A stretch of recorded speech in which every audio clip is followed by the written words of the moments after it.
Here's the short version told the way I'd tell it to a friend over burnt diner coffee.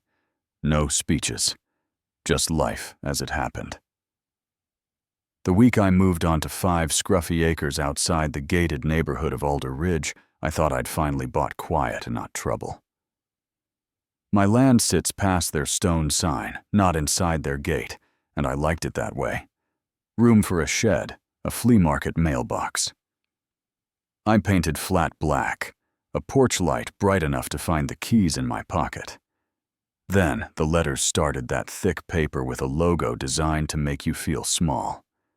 First, a friendly notice, then fines, then certified envelopes.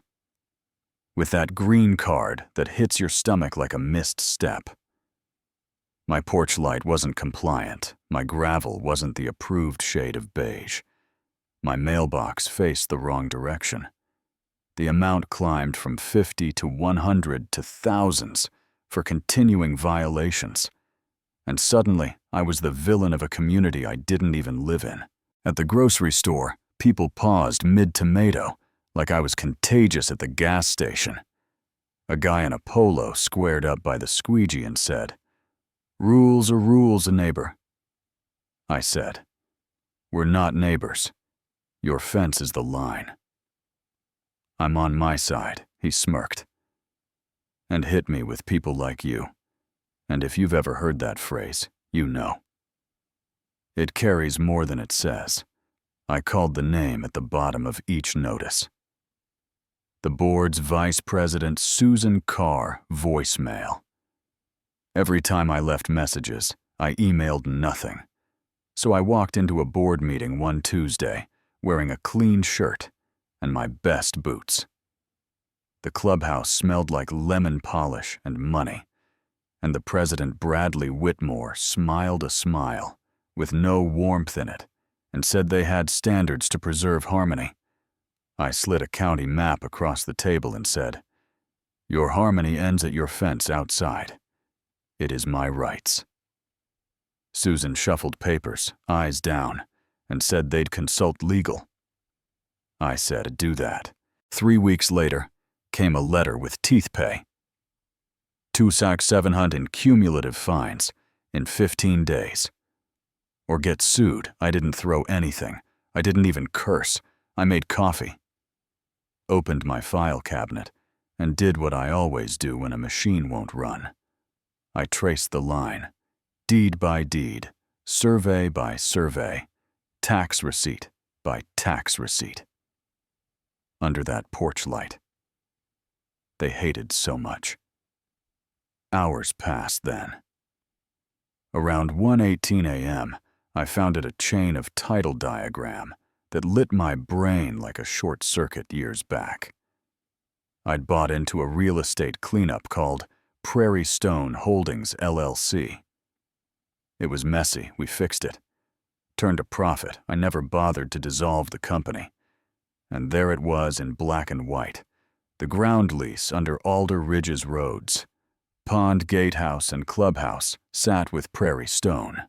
Homeowners own their houses, sure, but the soil under the common areas, the footprint that makes the place, a place that paper trail pointed back to a company I still controlled.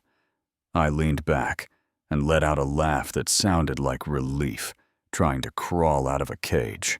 I called my friend Nate. He answered on the second ring and said, "Either somebody died or you found the key under the doormat." Both I said they buried me in paper, and I just dug up a deed. You know what I mean? The lawsuit landed anyway. Pride has momentum. Alder Ridge hired a lawyer named Dale Pritchard with cufflinks that looked bulletproof. Their filing said I refused to comply. That my shed insulted community character. That if I didn't pay, the sky would fall and home values would shiver.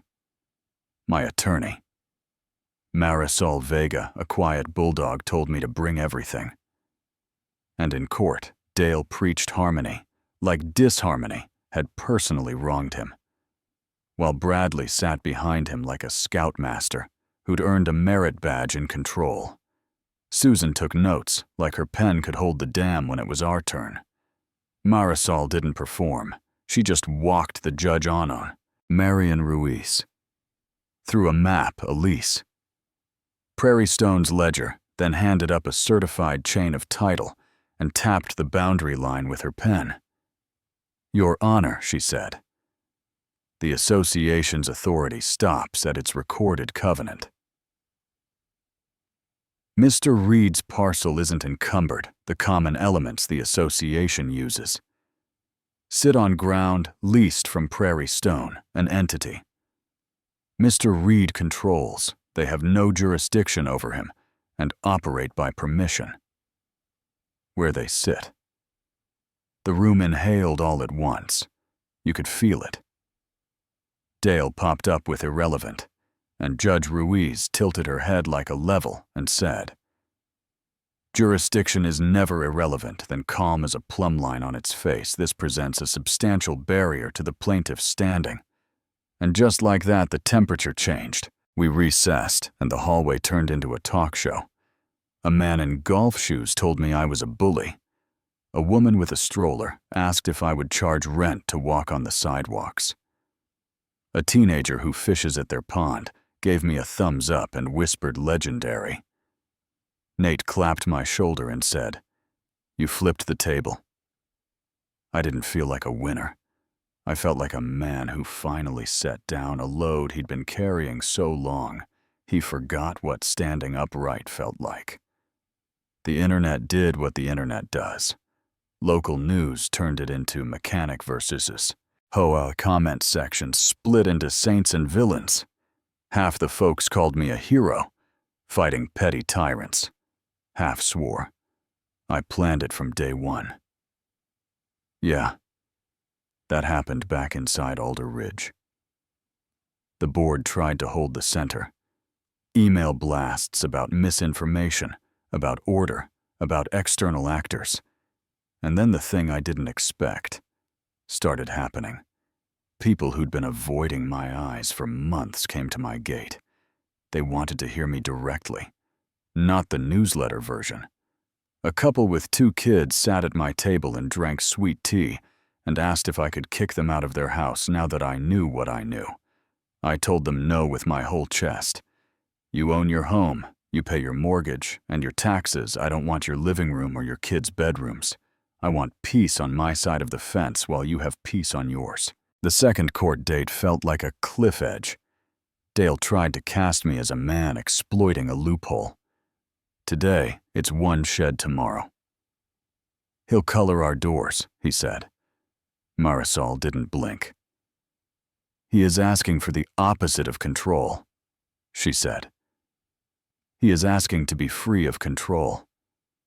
That never applied. Judge Ruiz read long enough for the room to start thinking. Instead of feeling, then she spoke. The association has not established jurisdiction over Mr. Reed's parcel. The fines were issued without legal authority. The claim for recovery is dismissed. And there it was. The gavel didn't thunder. It just landed. And when it did, I felt something inside me unclench that I didn't know I'd been holding since the first envelope hit my mailbox. Winning didn't fix people overnight. Humans aren't routers. They don't reset with a button. The next HOA meeting was a slow-motion fire drill. Victor, a contractor who built 3 houses in Alder Ridge, asked Bradley why he dragged everyone into a fight. He had no right to pick. Another neighbor asked if dues could be withheld because the board was reckless. Susan said they were protecting property values. Janice, an older woman with begonias, looked over her glasses and said, Protecting value doesn't mean breaking the law. And the room cracked applause where fear had been. The board called for order. And order didn't come a week later. I found a note taped to my mailbox in blocky letters, Leave before you ruin this place. I folded it twice, put it with the rest of my history, and went back to mowing. Bradley resigned in a newsletter paragraph about new opportunities. Susan faded from view. New people ran on transparency and humility. Big words that only matter if you live them. Some folks started waving again. Others still can't meet my eyes. Because when they see me, they see their own quick judgment. And that stings. That's their work, not mine. I fix what's broken. When I can, even if it isn't technically my responsibility, I hate broken things. A reporter asked if I'd use the ground lease as leverage. I told her, leverage is a word people love when they've never lived under it. I'd had enough for a lifetime. Truth is, we're all renters of something time. Peace, the goodwill of a neighbor. You hold it lightly and pay for it with decency. You don't spend it like you found it on the ground. I even thought about donating the strip under the clubhouse to a land trust for $1. I still might. But sometimes I think a little tension is a teacher. And if you delete it too fast, folks go back to sleep and hand over their power to anyone with a letterhead and a smile. If there's a lesson, it's not complicated. Read what you sign, especially the boring parts. Ask who benefits if you don't read it. Ask who gets hurt. If you do. And if you feel that slow grind of being pushed because somebody thinks you'll fold, remember, you don't have to roar to win. You just have to still be standing when the gavel lands. I sit on my porch under the light that started this whole mess and drink coffee. The shed smells like cut pine and gasoline. The highway hums and the pond inside their gate still spits. That proud little fountain. Kids ride bikes. Dogs bark. And if the sun hits the road just right, you can see the line where their order ends, and my freedom begins. Some folks like gates. Some like fences. I like deeds that match reality. You know what I mean. If you've made it this far, I want to hear you. Was I right to fight? Or should I have swallowed my pride for peace? Where's the line between community and control? Have you seen rules used like a fence to keep folks safe, or like a stick to make them smaller? Drop your take in the comments, share this with the one friend wrestling a little bored with a big ego, and hit subscribe, because next time I'll tell you how a county inspector tried to shut down a driveway and ended up teaching me more about courage than any courtroom ever did.